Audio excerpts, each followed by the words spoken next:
The New World did not care that they were coming. It never cared about anything. That was the thing the Research Commission's veteran hunters understood after years of living inside the most dangerous ecosystem ever documented. The New World's indifference was not hostility, and not welcome, and not anything that could be negotiated with or appealed to. It simply was. The creatures that filled it, from the smallest jaggery pack to the colossal elder dragons that moved through its skies like weather systems with teeth, operated on drives older than anything humanity had named. They fed. They hunted. They followed the ancient migratory patterns that the Commission's scholars had spent a generation beginning to understand. They did not concern themselves with what arrived from the sky, until something arrived from the sky that was large enough to matter. The distress call reached Astera at 0340 hours, not from a hunter in the field, not from one of the Commission's research outposts scattered through the New World's biomes, but from the Commission's Skywatch array, which was designed to track atmospheric phenomena and had been doing so reliably for 11 years, and had never, in 11 years, produced a reading that senior researcher Luria classified in her log as instrument malfunction, cause unknown, reading impossible. What the array showed was this: 17 objects entering the New World's atmosphere simultaneously, on descent trajectories that were not the arcing, chaotic paths of meteorite impacts, but the controlled, angled approaches of objects under active guidance. Objects that were decelerating, objects that were trying, with varying degrees of success, to not crash. Most of them were not succeeding. The largest object, the one the array's mass estimator kept recalculating, because the first answer seemed wrong, and the second answer seemed wronger, and the third answer was the same as the second, and therefore apparently correct, was 3 kilometers long. It crossed the sky, above the ancient forest, trailing fire from its port side, moving too fast for a controlled landing, and too slow for an impact that would end everything within 40 kilometers. And it came down in the Wildspire Waste in a controlled crash that was the specific military term for a crash that is marginally survivable for those aboard and catastrophic for the landscape it lands in. The impact registered on every seismic sensor the Commission operated. It registered on things that were not Commission sensors. In the ancient forest, a Rathalos that had been roosting in the canopy lifted from its nest and screamed at the sky. In the coral highlands, a Legiana banked away from the tremor on thermals and circled for 20 minutes before settling. In the Elder's Recess, the volcanic region at the New World's heart, where the concentrated minerals and heat drew elder dragons in numbers that the Commission documented with the careful respect of scientists who understood they were studying things that could end them. Something that had been still for a long time shifted, adjusted. The geothermal readings spiked in a way that ecological research's automated systems flagged for review, and that nobody looked at for 6 hours because the sky was currently full of burning objects and there were more immediate priorities. Captain Thomas Lasky came to consciousness with the specific experience of a man who had been through enough catastrophic events to have developed a functional protocol for waking up in them. Step 1. Assess personal injury. Step 2. Assess immediate environment. Step 3. Find Roland. He was on the Infinity's bridge, half out of his command chair, the emergency lighting giving everything the amber quality of a situation that was serious but not yet terminal. The The bridge's structural integrity was intact. The viewport showed a landscape that was not any landscape he had a reference for. Orange rock formations, dust, massive bones half buried in the sand. The skeletons of creatures whose scale the bones implied were not creatures in any sense he had a prior category for. "Roland," he said. "Present," Roland said, from the holographic interface, with the composure of an AI whose self-assessment systems had confirmed operational continuity, and who was now devoting his full processing capacity to understanding where he was.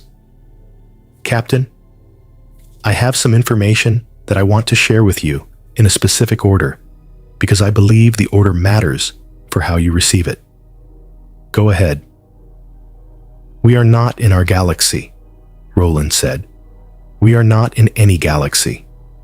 We are in a different reality, a dimensional displacement, not a spatial one. The slip space event did not move us across distance. It moved us across something that does not have a standard unit of measurement." He paused. "The planet we are on is Earth-like in atmospheric composition and gravity. It is not Earth. It is not any planet in any database I have access to." He paused again. "And, Captain, the biological signatures I am reading from the surrounding environment are—" A brief hesitation, which from Roland indicated something was resisting easy classification. "Extraordinary does not cover it. I am reading organisms in the immediate vicinity with mass profiles that exceed anything in our xenobiology catalog. Multiple organisms, moving." Lasky looked at the viewport, at the bones in the sand, at the size of the bones. "How many of the fleet made it through?" he asked. 14 vessels confirmed landed or crash-landed within a 200-kilometer radius. 3 are non-functional. The remainder are damaged to varying degrees. A pause. "The Infinity is functional, damaged, but functional. Casualties? Significant, still being assessed." Lasky stood up, straightened, did the thing that commanders did when the situation required them to be the thing that other people oriented around. Found the still point inside, the chaos, and operated from it. "Get me Spartan teams to the perimeter," he said. "I want to know what's out there before it decides it wants to know what we are." He was 40 seconds too late. Fire Team Majestic had been in the Wildspire Waste for 3 minutes when they found the tracks. Not the Infinity's impact crater. They knew where that was. They had come from it. These were different tracks. The kind left by something that had come to investigate the impact and had circled the crash site twice before departing in the direction of the rock formations to the east. The footprints were approximately 2 meters across. The stride length was 8 meters. The depth of the impression in the hard-packed sand indicated a creature massing somewhere between 40 and 80 tons that had moved with the specific, light-footed precision of something that was very large and knew how to carry its weight quietly. Spartan Vale knelt beside one of the prints, studied it. Something came to, "Look at us," she said. "Something that big, moving that quietly." Spartan Thorn started. The ground shook. Not the residual tremor of the Infinity's impact. Something new. Something rhythmic. The specific percussion of massive footfalls accelerating. Something very large, deciding that it was done observing and had moved to a different behavior category. It came over the rock formation from the east at a full run. Nergigante, the elder dragon that the Commission's hunters called the Destruction Dragon, the apex predator that fed on other elder dragons, the creature that the Commission's ecological research had classified as the single most aggressive organism in the New World's documented history, was 12 meters at the shoulder and covered in regenerating black spikes that hardened as they grew, and that it used as projectiles and as armor simultaneously. It had investigated the impact site with the curiosity of the apex predator that everything in its ecosystem was already afraid of, encountering something that was not afraid of it and was interested in what that meant. It had decided what that meant. It hit Fireteam Majestic at 40 kilometers per hour. What happened in the next 90 seconds was later classified in the after-action report as the first military engagement between UNSC forces and the New World's ecosystem, and was notable in the report's language for what it did not say as much as what it did. It did not say the Spartans were overwhelmed. It did not say they broke. What it said was that Nergigante was larger, faster, and more structurally resilient than any organism Spartan training had prepared them for, and that the engagement was, and this was the specific word the reporting officer used, underlining it twice, educational.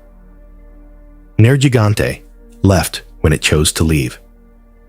Not because it was driven off, because it had learned what it needed to learn about the new things in its territory and had other things to do. 4 Spartans stood in the impact zone it left behind and looked at the damage and recalibrated everything they thought they understood about what an apex predator could be. That thing, Spartan Thorn said after a moment, was not killable with what we brought. Noted, Vale said. Roland's voice came over the tactical channel. Fireteam Majestic, I'm reading 12 additional biological signatures of comparable scale within a 15-kilometer radius, all of them moving toward your position. A pause. And Captain Lasky would like me to tell you that the locals have arrived at the perimeter and are asking, in a manner that involves considerable hand gestures and expressions of alarm, whether we need help. The locals, the Research Commission, the people who had been living in this ecosystem long enough to know what the readings meant and what happened when 12 elder dragon-scale organisms converged on a single point. Humanity, meeting itself across the impossible distance between realities, in the middle of something that wanted to kill everything present, regardless of which reality it had come from. If you want to see what happens when Spartans and hunters face the new world together, hit subscribe and make sure you don't miss a single episode of this war. Because what comes next is going to change everything. The handler spoke first. This was consistent with everything the Research Commission's senior staff knew about her. She was the person who spoke first in situations that made other people wait to see what happened next, which was either a character strength or a character flaw, depending on whether the thing she said first turned out to be right. In this case, what she said was delivered to the 7-foot armored figure standing at the edge of the perimeter that the Commission's emergency response team had established around the Infinity's crash site, in a tone that managed to be simultaneously urgent and entirely matter-of-fact. Whatever you are, she said, you need to get your people inside a perimeter right now. The tracks around your ship are Nergigante. When Nergigante circles something twice, it means it's interested. When it comes back, it won't be curious anymore. The armored figure, Spartan Vale, looked at her for a moment. We've met Nergigante, Vale said. The handler looked at the 4 Spartans, at the state of their armor, the impact scoring, the deep compression marks where Nergigante's spikes had hit and not penetrated. She was a person who read damage on equipment the way doctors read injuries on patients, as information about what had happened and how bad it had been. "And you're still standing," she said. "Yes." "Huh," the handler said. "Then, okay, you're interesting. Come inside." The next 6 hours were the most productive first contact between two human civilizations since the Infinity had entered Battlestar Galactica space, and considerably less formal because the Research Commission's operational culture had been shaped by years of working in an ecosystem that did not give you time for formality, and had produced in its personnel the specific, practical directness of people who had learned to get to the point quickly, because the alternative was getting eaten while you were still building up to it. Roland's translation work was minimal. Same language, same basic cultural framework, 300 years of divergent development producing accents and terminology differences, but nothing that communication couldn't bridge in an afternoon. What took longer was the mutual orientation. Captain Lasky explained the UNSC to Chief Research Officer Zora in the same compressed, essential way he had explained it to Adama and Rayner before. The Covenant War, the Infinity, the slipspace accident, the fact that they were in a reality that bore no relationship to the one they had left. Zora listened with the focused attention of a researcher encountering a data set that was extraordinary and simultaneously irrelevant to the immediate operational situation. "That's remarkable," she said when he finished. "I mean that genuinely. The dimensional displacement alone." She stopped herself. "But here's the thing, Captain. The ecological event that your arrival has triggered is happening right now, and understanding where you came from doesn't slow it down." "What ecological event?" Lasky asked.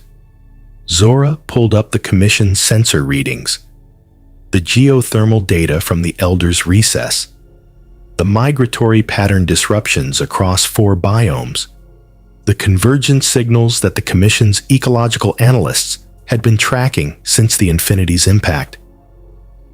"Elder dragons," she said, "migrate in response to energy events, large releases of energy, volcanic activity, creature deaths at the Elder Dragon scale, weather system disruptions, trigger movement.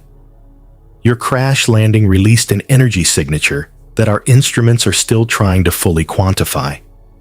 She looked at him steadily.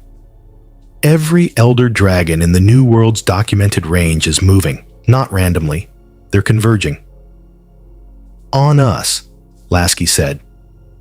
"On the crash sites," Zora said. "All 14 of them. Your ships put down energy that the ecosystem interprets as significant. The Elder Dragons are responding to it the way they respond to anything significant." She paused. "Which is to say, they are coming to investigate, assess, and in most cases, attempt to destroy or consume whatever produced it." Lasky processed this. "How many Elder Dragons are we talking about?" Zora looked at her readings. "Everyone we've ever documented," she said, "and probably some we haven't." The UNSC's first coordinated response to the New World was not a battle plan. It was a crash course. Roland absorbed 11 years of Commission ecological research in 4 hours. Every documented Elder Dragon species, behavioral pattern, territorial range, combat capability, and known weakness. He cross-referenced it with UNSC weapons data and produced, for Lasky's review, a threat assessment document that he described in his summary as the most unusual document I have ever compiled, and that rated Elder Dragons on the UNSC's standard threat scale in a way that required him to extend the scale's upper end. The Commission's hunters, for their part, received a demonstration. It was Spartan Locke who suggested it, and Lasky who authorized it. a live fire exercise. One of the Infinity's secondary MAC cannons traversing to target a Legiana that had been circling the crash site for 2 hours and that the Commission's hunters had been preparing to engage through conventional means. The hunter team stood down. The MAC cannon locked. Fired. The Legiana ceased to be a problem. The Commission's lead hunter, a veteran who had been in the New World for 7 years and had faced every documented Elder Dragon at least once, and had developed in that time the comprehensive physical stillness of someone who had metabolized danger so thoroughly that nothing surprised them anymore, watched the cannon fire and watched the result, and stood very still for a moment. "What?" he said quietly. "Was that?" "Magnetic accelerator cannon," Lasky said. 3,000-ton tungsten slug at 4% of the speed of light. The hunter looked at him. "Can it kill a Teostra?" he asked. "What's a Teostra?" "Explosion lion," the handler said helpfully from behind them. "It can kill anything we've pointed it at," Lasky said. The hunter nodded slowly. The specific nod of a professional who has just received information that significantly changes his operational calculus and is already rebuilding his approach around it. "Good," he said, "because Teostra is 40 kilometers southeast and moving this direction at 15 kilometers per hour. The next 72 hours were the education. That was what the Commission staff called it afterward. Not the war, not yet, not the final conflict that came later. The education. The period when both sides learned what they were dealing with, paying tuition in the specific currency of battles that were survived rather than won. Engagements that ended not in decisive victory, but in the hard-bought knowledge of what worked and what didn't, and what the difference between the two cost you. The MAC cannons worked on Elder Dragons. This was the first lesson, and it was an important one. A direct hit from a MAC round at combat range was sufficient to kill or critically injure any Elder Dragon the Commission had documented. The kinetic force, so far beyond anything the New World's biology had evolved to resist, that the usual adaptive resilience of Elder Dragon physiology simply didn't apply. The problem was that MAC cannons were shipboard weapons, fixed installations on vessels that were currently crash-landed in fixed positions, and Elder Dragons did not approach from angles that made the fixed positions convenient. They came from whatever direction suited them, over terrain features. Through weather, they generated themselves, at speeds that the targeting system's lead time calculations had to be constantly revised for. Roland revised them. He was running 17 continuous targeting analyses by the end of the first day, learning Elder Dragon movement, patterns in real time, building predictive models that improved every time a dragon entered a MAC cannon's targeting zone and the cannon fired, and the result updated his behavioral database. He was, as he noted in his operational log, learning to hunt. The Commission's hunters worked alongside Spartan teams in the field. This was the second lesson, and it was more complex than the first. The hunters brought knowledge that no UNSC training had. Intimate, granular, earned through survival knowledge of how Elder Dragons moved and what they responded to, and where their behavioral patterns had gaps that could be exploited. The Spartans brought physical capability that the hunters had no framework for.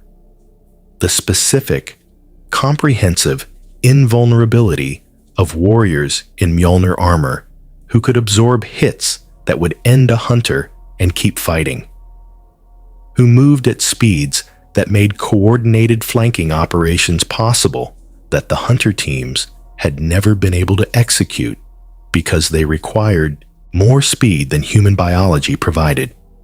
Together, they were more than either was alone. They were still, individually and collectively, operating at the edge of what survival allowed. And then, on the 73rd hour, everything changed. The signal came from the Elder's recess. Not a biological signal. Not the movement signature of an elder dragon, or the seismic reading of volcanic activity, or any of the natural phenomena that the Commission's array monitored as a matter of operational routine. Something different, structured, rhythmic. A pulse that Roland analyzed in 9 seconds, and that produced in him a classification that he had never previously used in the context of the New World. "Captain," Roland said, "I am reading a power source." "What kind of power source?" "Unknown type, but the output profile." He paused. "It is enormous.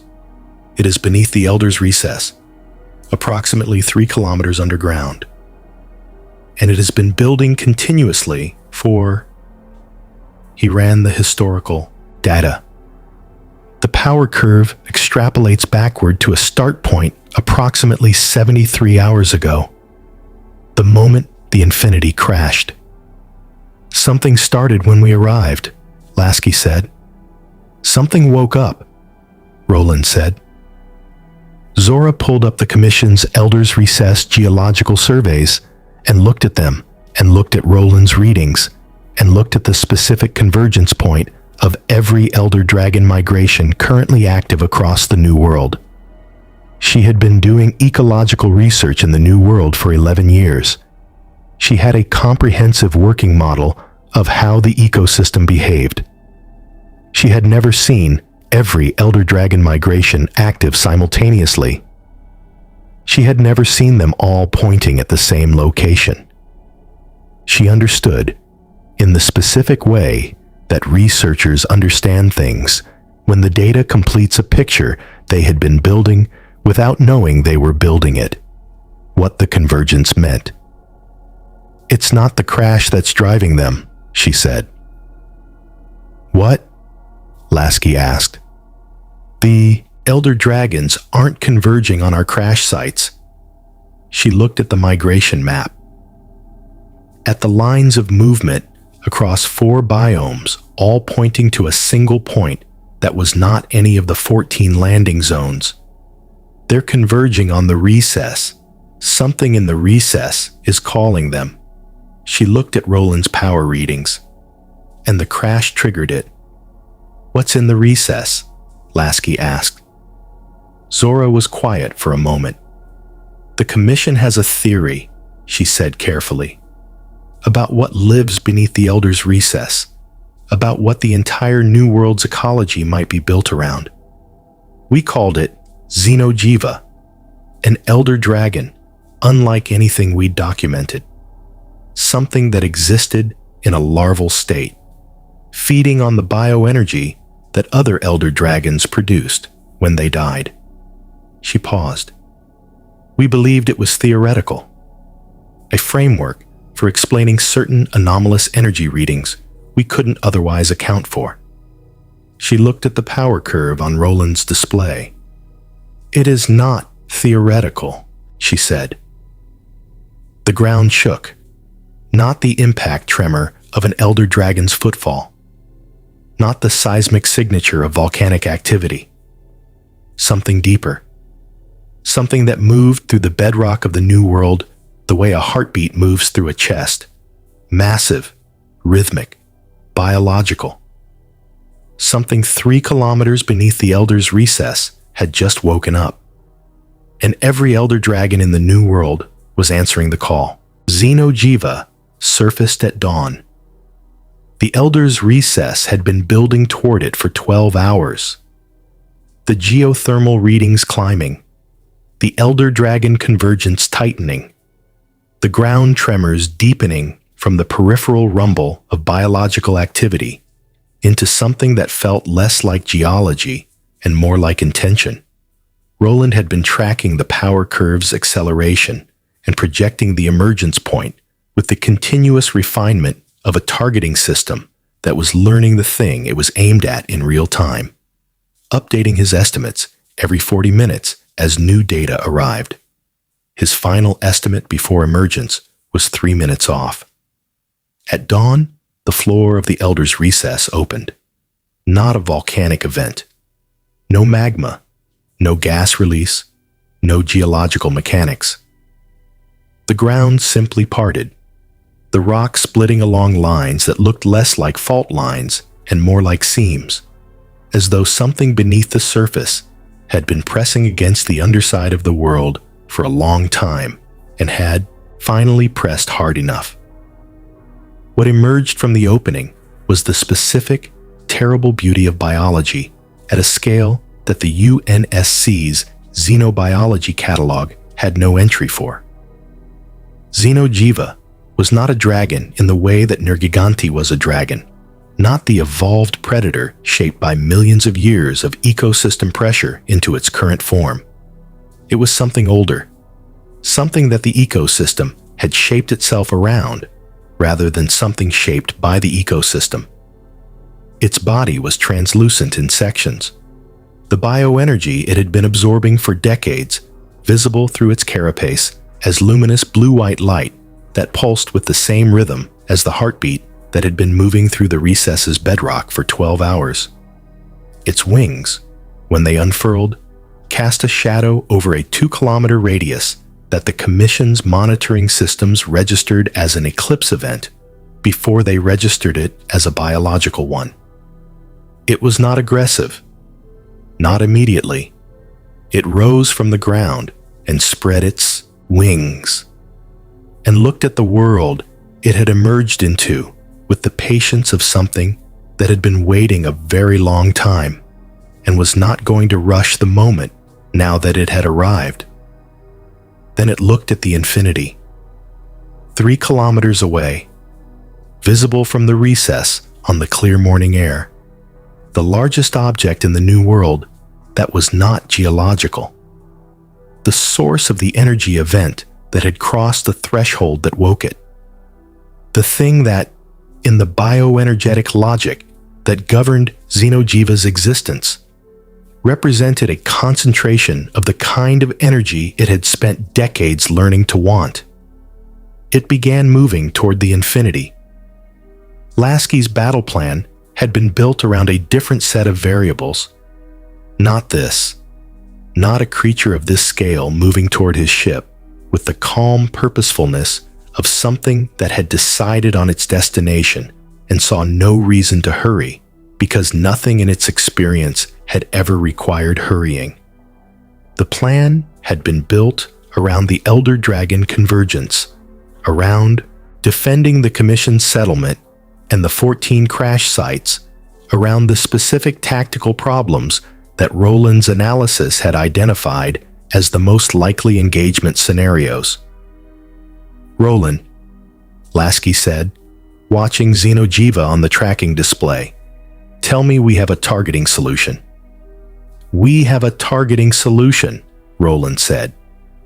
However, he paused. "Captain, Xenojiva's bioenergy field is interacting with our targeting systems in a way that I did not anticipate. The electromagnetic output of its body is sufficient to create interference in the targeting matrices at combat range. We can target it, but the targeting confidence degrades as it closes distance." "What's the effective range?" 4 kilometers for a high-confidence solution. At 2 kilometers, confidence drops to 63%. At 1 kilometer, he paused.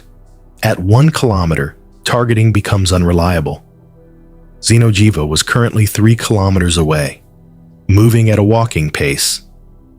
"And the converging elder, dragons?" Lasky asked. 17 confirmed closing on the Infinity's position in the next 2 hours, Roland said. "Led by Nergiganti, which has been tracking our perimeter since the first engagement and has demonstrated a pattern of testing our responses before committing to an attack." He paused. "Captain, We have Xenojiva approaching from the south and 17 elder dragons approaching from multiple vectors.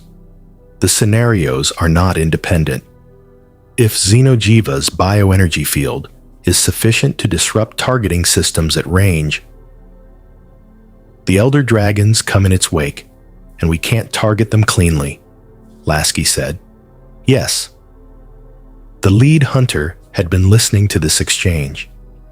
He had the expression of a man who had spent 7 years developing expertise in something that was being rapidly supplemented by information he hadn't had before, and who was doing the real-time integration of his existing knowledge with the new variables with the focused efficiency of someone for whom the alternative to fast integration was being dead. Xenojiva won't attack directly, the hunter said. Not at first. It absorbs bioenergy. It needs to assess the source before it consumes it. There's a window between when it arrives and when it commits to active feeding. He looked at Lasky. That window is maybe 12 minutes. 12 minutes to do what? Lasky asked. To make it reconsider, the hunter said. If it encounters resistance it hasn't experienced before. If something is happening in that window that its biology doesn't have a response to, there's a chance it retreats back to the recess and enters a defensive state. He paused. It's not a large chance. What makes resistance it hasn't experienced before? Lasky asked. The hunter looked at the Spartans. The Spartans looked back. Master Chief, who had been standing at the edge of the command group for the past 40 minutes in the quality of silence that meant he had been building a plan, spoke for the first time. I'll take point, he said. What happened in the next 12 minutes became the most documented event in the New World's recorded history, documented by Roland's continuous sensor feed, by the Commission's field monitors, and by the 17 hunters and 4 Spartan fire team members who were present and who each filed accounts that were individually detailed and collectively formed a picture that even the people who had been there found difficult to believe on rereading. The chief went toward Xenojiva on foot, not in a vehicle, not with fire support covering his approach. Alone, on foot, across the 300 meters of open terrain between the Infinity's perimeter and the position where Xenojiva had paused in its advance. The pause that the hunter had predicted, the assessment window, the 12 minutes of biological calculation before the creature decided what to do about the energy source it had woken up to find. The bioenergy field that was disrupting Roland's targeting systems did not disrupt Mjolnir.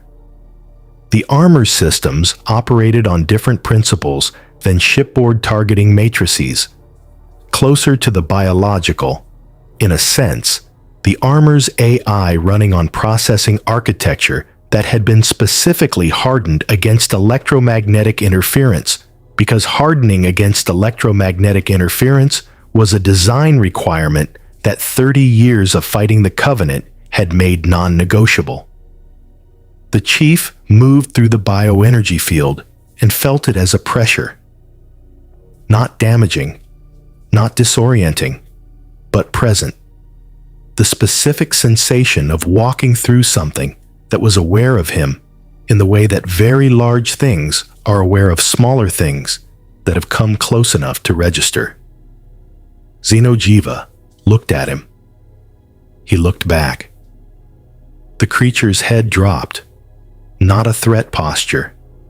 The Commission's hunters recognized it immediately as the assessment posture, the biological scan that Xenojiva performed before deciding whether something was energy to be absorbed or an obstacle to be removed. The chief let it scan. Then he raised his weapon and fired directly into the bioenergy node at the base of Xenojiva's throat. The specific anatomical point that Roland had identified in 11 years of commission data as the primary regulatory center for the bioenergy field's output. The point that the Commission's hunters had classified as the closest thing Xenojiva had to a vulnerable target. The round hit. Xenojiva's bioenergy field spiked and then destabilized, the output fluctuating, the luminous light through its carapace flickering with the quality of something that had been interrupted in a process it had not expected to be interrupted in. It was not a killing blow. The round was not sufficient for a killing blow at this scale, but it was a statement, a specific, clear communication in the only language that the New World's apex biology responded to. I am here. I see you. And I will not move. Xenojiva pulled back, not in retreat, in the specific reorientation of a creature that has encountered a variable it needs to reassess. It rose, spread its wings, and the bioenergy field contracted toward its body as it climbed. The interference effect dropping off with the distance, Roland's targeting systems snapping back to full confidence in 90 seconds. Mac Cannon, Lasky said immediately. Targeting solution. Confidence 91%, Roland said. Ready. Fire. The round caught Xenojiva at 400 meters altitude. A hit that was not lethal, but that carried enough kinetic force to drive it back toward the recess, its bioenergy field blazing in response, its wings fighting for altitude against the impact momentum. It made the recess, descended. The ground closed over it, not the gaping split of emergence, but the slower, deliberate resealing of something returning to a protected state. The bioenergy pulse from the recess dampened. The Elder Dragon convergence, 17 signatures on Roland's tracking display, all closing on the Infinity's position, slowed, stopped, held their positions in the specific frozen posture of ecosystem predators whose behavioral trigger had just been interrupted. They were following it, Zora said, watching the migration display. The Elder Dragons, they weren't converging independently. Xenojiva was pulling them. It draws other Elder Dragons the way a gravitational field draws objects. She looked at the data. When it retreated, it took the pull with it. The silence that followed was the specific silence of people who had just survived something by a margin they were still calculating. How long does it stay down? Lasky asked. Based on the bioenergy curve. Roland paused. 14 hours.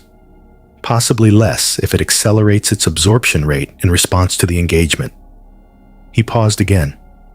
Captain, I ran a deeper analysis of the power signature during the engagement window. Xenojiva is not the primary source. Lasky looked at him. It's a conduit, Roland said. The bioenergy that it absorbs and processes, it doesn't retain it. It channels it downward, into something beneath the recess, something that Xenojiva is feeding. He brought up the deep geological scan. 3 kilometers below the surface, a biological entity of... I cannot give you a confident mass estimate. The readings are not resolving correctly, but the energy signature is orders of magnitude larger than Xenojiva. He paused. It has been dormant for the entirety of the Commission's 11 years of monitoring. It was dormant before we arrived. He looked at Lasky steadily. It is not dormant now. Zora made a sound that was not quite a word. Shara Ishvalda, she said. What is that? Lasky asked. The Commission's name for a theoretical apex, she said. Something the ecosystem data implied existed. A creature at the foundation of the New World's ecology. Something so old and so large that the ecology had organized itself around it, the way tidal patterns organize around a moon. She was looking at Roland's deep scan with the expression of a researcher who has just had a theoretical framework confirmed in a way that she would have preferred it to remain theoretical. We thought it was mythology, something the data pointed toward without being able to confirm. She looked at Lasky. It is not mythology. The ground pulsed again, deeper than before. The pulse of something enormous, ancient, and awake. Something that had been sleeping beneath the world for 10,000 years and had felt, through the geological transmission of the bioenergy that Xenojiva channeled down to it, the specific signal of a new kind of energy in the world above. Something was coming up, and 14 hours was not 14 hours anymore. The second pulse came in 90 seconds. The third in 60. Shara Ishvalda did not emerge from the Elder's recess. It emerged from beneath it. The distinction mattered because the Elder's recess was a volcanic region, deep and wide and ancient, and what came up did not use the recess as an exit point, but as a reference. Rising through solid rock, 3 kilometers to the south of the recess's visible boundary, the New World's bedrock splitting ahead of it, the way water splits ahead of a ship's prow. The creature that surfaced was not a dragon in the conventional biological taxonomy. It was geology that had decided to be alive. Stone skin. Mineral deposits crusted over a body that moved with the patient. Seismic authority of something that had been part of the earth long enough that the earth had grown around it, and that now shed tons of accumulated rock with each movement the way a breaking wave sheds water. The impact of its emergence registered as a 6.4 magnitude seismic event across the Commission's sensor network. Roland processed the physical profile in real time. Mass estimate, 70,000 tons, he said. I want to flag that I am not confident in that number. The geological integration makes separating the creature from the surrounding material complex. The actual mass may be higher. He paused. Significantly higher. The New World sky, which had been clear that morning, was not clear anymore. Shara Ishvalda's emergence had displaced so much rock and material that the particulate cloud it generated rose into the upper atmosphere and caught the morning light in a way that turned the sky the color of old amber. The 17 elder dragons that had been holding position since Xenojiva's retreat were not holding position anymore. They were moving, not toward Shara Ishvalda, away from it, the specific mass departure of an ecosystem's apex predators responding to something that outranked them entirely. Nergiganti, which had been circling the infinity's perimeter for 9 hours, was already a departing signature on Roland's tracking display. Even the apex predators ran. Commission records, Lasky said. Anything on this? Zora's answer was immediate. The New World's ecology, the whole continent, shows signs of having been structured, not naturally evolved, structured, as though something organized the ecosystem from the inside out, placing creature populations, managing biome boundaries, maintaining a balance that no natural system would arrive at on its own. She looked at Shara Ishvalda on the display. Our leading theory was that the New World was built around a central organism, something that the entire ecology existed to feed, protect, and sustain. Something that generated the bioenergy conditions that made the New World's specific biology possible. She paused. We believed it. We just never expected to see it. It built the ecosystem, Lasky said. It is the ecosystem, Zora said. Everything in the New World exists in relation to it. The elder dragons, the biomes, the migration patterns, all of it. She looked at the amber sky, and we woke it up. Lasky turned to the tactical display. At the Infinity, damaged, functioning, carrying weapons that had never been designed for this, but that were the weapons available. At the Commission's 14 hunters currently deployed across the crash sites. At 4 Spartan fire teams. At a creature that massed more than the Infinity and had been part of this planet for 10,000 years and was now looking at the surface with the specific attention of something that had been asleep and was assessing what had changed while it slept. "Roland," he said, "options. I have been running options continuously since the first pulse," Roland said. "The honest assessment is that no single weapon system we possess is sufficient for a creature of this scale and geological integration. A direct MAC round to a non-integrated section achieves significant localized damage. But Shara Ishvalda's biology allows it to redistribute physical force across its geological components, to shed the damaged material and regenerate from the living core beneath." He paused. "However, there is a vulnerability pattern in the Commission's data that I have been cross-referencing with the engagement data from Xenojiva. The bioenergy conduit system, the biological architecture that channels absorbed energy down to the primary organism, has specific nodes, points where the energy is concentrated before transmission." He brought up a schematic built from 11 years of Commission ecological data and 36 hours of real-time sensor readings. "If those nodes are disrupted simultaneously, the energy pathway breaks," Zora said. "The energy pathway breaks," Roland confirmed. "Which does not kill Shara Ishvalda. I want to be clear about that. But it disrupts the feeding cycle, which disrupts the biological systems that maintain the geological integration. Without the integration," he paused, "it becomes more biological and less geological, which means it becomes more targetable." "How many nodes?" Lasky asked. 7, Roland said, "distributed across the creature's dorsal surface." "Simultaneously," Lasky said, "within a 6-second window for maximum effect. Outside that window, the system compensates." Lasky looked at the Spartan fire team commanders. The chief looked back. 7 nodes, Lasky said. 6 seconds. 4 teams, the chief said.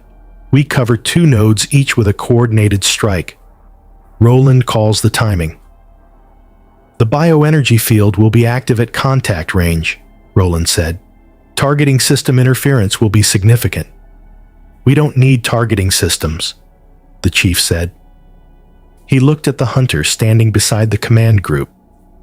The lead hunter, who had spent 7 years in the New World, and who had been processing everything that had been said in the past 10 minutes with the focused intensity of someone integrating completely new variables into a framework he had spent years building. "I need your hunter's knowledge of the dorsal approach vectors," the chief said to him. "The angles the Commission has documented for accessing the upper body of large elder dragons without triggering the primary defensive responses." The hunter looked at him. "You're going to climb it," the hunter said. "We're going to climb it," the chief said. The hunter looked at Shara Ishvalda on the display. At 70,000 tons of ambulatory geology, currently shedding the accumulated mineral crust of 10,000 years of dormancy. "Right," the hunter said. "I've done stupider things." He looked at the chief steadily.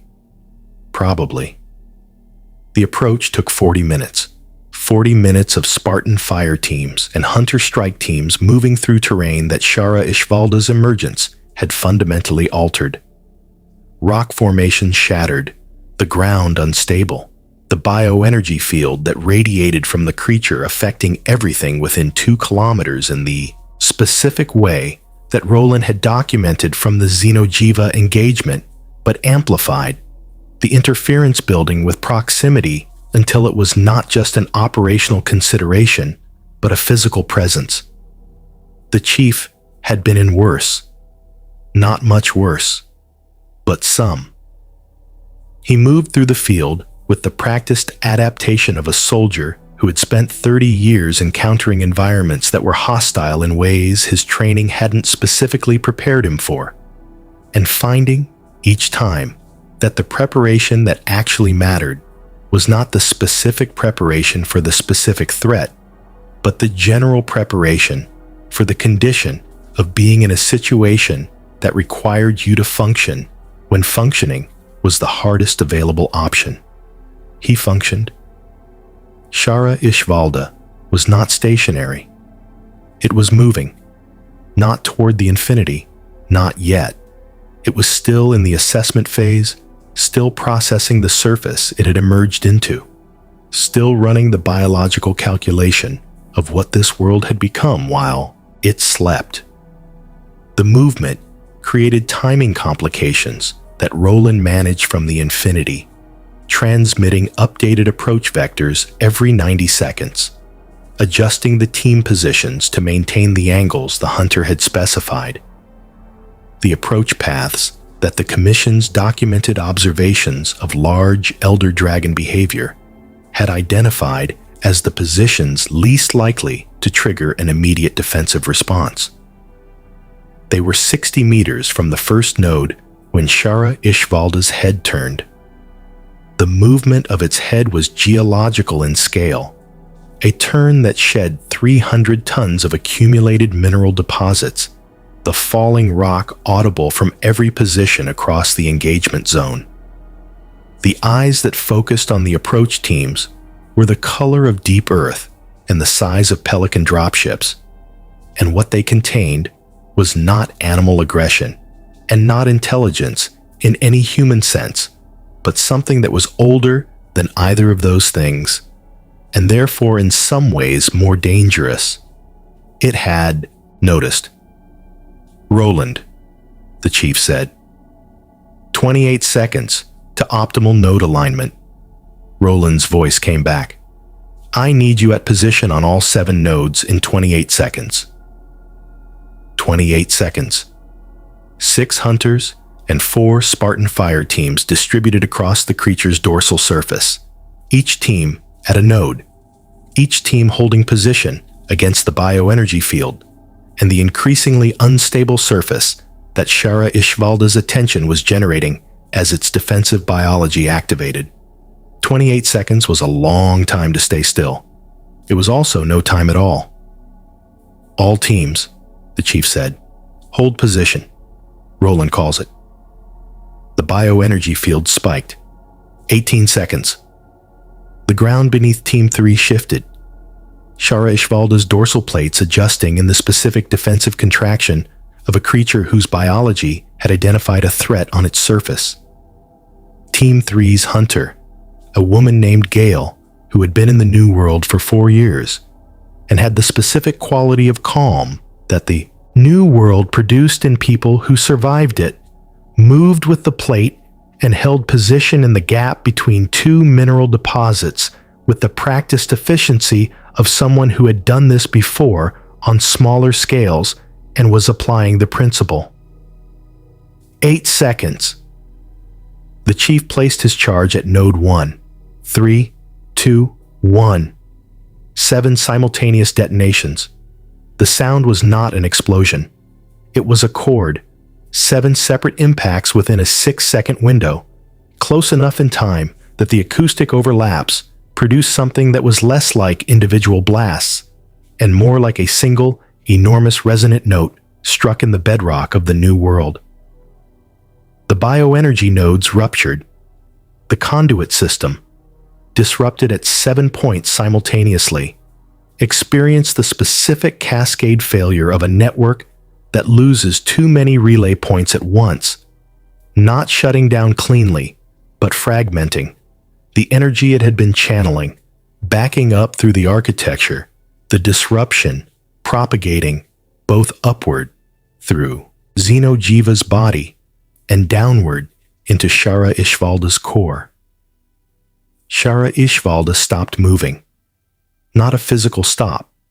The creature's mass was too great for a physical stop to be instantaneous. A cognitive stop. The biological stillness of something whose central processing had just been interrupted by an input it did not have a response to. MAC cannons, Roland said. Targeting confidence 94%. All 4 functional units. Firing solution ready. Lasky had been watching the engagement from the Infinity's bridge, tracking every team position, running the escalation in the specific focused way of a commander who had committed to a plan and was now in the phase where the plan was executing, and the commander's job was to be ready for the moment the plan needed what only the commander could provide. Fire, he said. 4 MAC rounds hit Shara Ishvalda's exposed core, the non-integrated sections that Roland's analysis had identified as the biological substrate beneath the geological crust, the living material that the node disruption had left temporarily exposed by interrupting the integration cycle. 4 3,000-ton slugs at 4% of the speed of light, striking within a 2-second window. The kinetic force distributed across the biological core in a way that the geological integration could not redirect because the integration was currently disrupted. The effect was not immediate. Nothing at this scale was immediate. Shara Ishvalda's movement changed, slowed. The bioenergy field, already fragmenting from the node disruption, collapsed further. The output dropping from the levels that had been affecting systems across a 2-kilometer radius to something the Infinity's instruments could read clearly for the first time since the creature emerged. Roland's real-time analysis of the biological readings updated every 3 seconds. Shara Ishvalda's core temperature is dropping, Roland said. The integration is not recovering at the expected rate. The disruption is sustained. He paused. Captain, this is working. It worked slowly. The creature did not fall, did not die, did not retreat back into the ground in the sudden, clean way that victories and stories happen. What happened was a 4-hour process of sustained engagement that cost ammunition and energy and pushed every system on the Infinity to the limits of what damaged equipment could sustain. MAC rounds cycling through the targeting solutions Roland updated continuously. The Spartan teams on the surface managing defensive engagements against the lesser creatures that Shara Ishvalda's distress signals were attracting. The hunters directing the Spartan teams through terrain that the hunters knew, and that the Spartans could navigate at speeds the hunters couldn't match.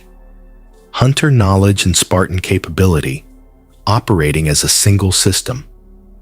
The ecosystem's foundation organism, faced with something it had not encountered in 10,000 years of being, the thing that everything else was organized around, encountered the specific, unanticipated problem of a threat that did not operate within the rules it had been built to manage. At the end of 4 hours, Shara Ishvalda descended, not defeated. The Commission's hunters were clear-eyed about this, and Roland's biological readings confirmed it. The core life signs were present. The geological integration was disrupted, but not destroyed. Given time, given the feeding cycle that Xenojiva provided, given the removal of the energy source that had woken it, Shara Ishvalda would recover. But it had gone down, and the new world, for the first time in its documented history, was quiet. Astera that evening had the quality of a place that was not certain it had survived until it was standing in the aftermath, trying to count what it still had. The Commission's staff and the Infinity's crew shared the settlement's communal space in the specific, tired way of people who had been through something together and had not yet had time to decide what it meant for who they were to each other. Hunters and Marines, researchers and Spartan technicians. The handler moving through the group with the specific social competence of someone whose job had always been connecting people across the difficult distances that crisis created. The chief stood at Astera's edge and looked at the new world. The ecosystem was recovering. The elder dragons that had fled Shara Ishvalda's emergence were returning to their territories. Roland's tracking display showing the convergent signatures reversing. The apex predators resuming the patterns that the Commission had spent 11 years documenting. The New World's indifference had returned, which in this context meant something that Zora had articulated in the debrief and that the chief had filed under things worth remembering.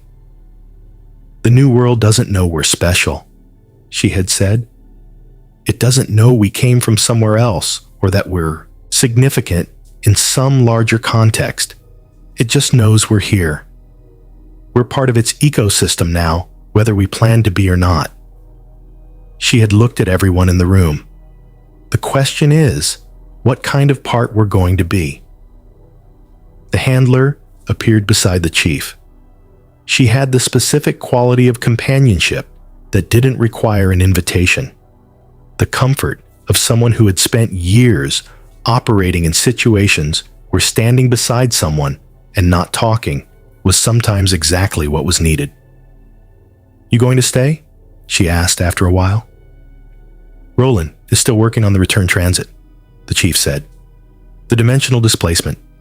The mechanics of reversing it are..." He paused. "Complex." "How complex?" "Months," he said. "Possibly longer." The handler nodded. "The New World's worse at this time of year," she said. "Tempered elder dragons, weather events, the seasonal migration." She paused. "You're going to need local expertise." "We're going to need local expertise," the chief, agreed. "Good thing you have us," she said. She walked back toward the settlement. The chief stayed at the edge and looked at the new world, at the ancient forest visible on the horizon, at the amber tinge that still sat in the sky from the day's events, at the specific, enormous, indifferent living reality of an ecosystem that had been here for 10,000 years before anyone arrived, and that would be here after everyone left. But not alone now. Roland's voice came over the tactical channel, quiet enough that it was clearly not a broadcast. "Chief, I finished a preliminary analysis of the dimensional displacement mechanics. And the good news is that a return transit is theoretically achievable. The physics are complex, but consistent." He paused. "The less good news is that the displacement event, the rupture, was not random. The probability of a natural slip space event producing this specific dimensional translation at this specific location is..." He paused again, and in the pause was the quality of an AI that had run a calculation multiple times because the first answer seemed too improbable to present without verification. "Effectively 0. The chief looked at the sky. "Someone sent us here," he said. "That is the conclusion the mathematics supports," Roland said. "Yes." "Who?" "I don't know," Roland said. "But the displacement signature has a direction, the origin point of whatever generated this transit. I've been triangulating it for the past 6 hours." He paused. "It's not local. It's not from this reality. It is..." He paused one final time. "Very, very far away."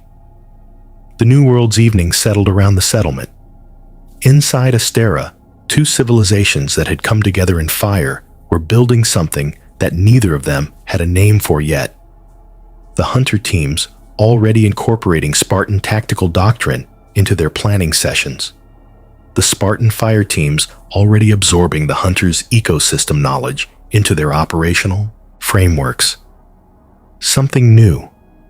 Something that hadn't existed before today.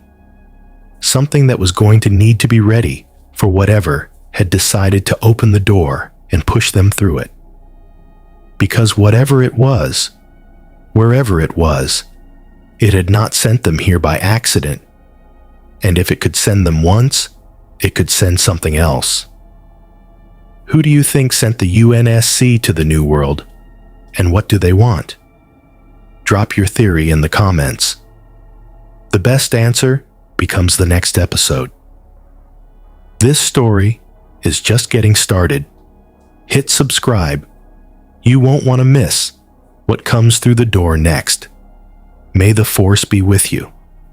More stories await.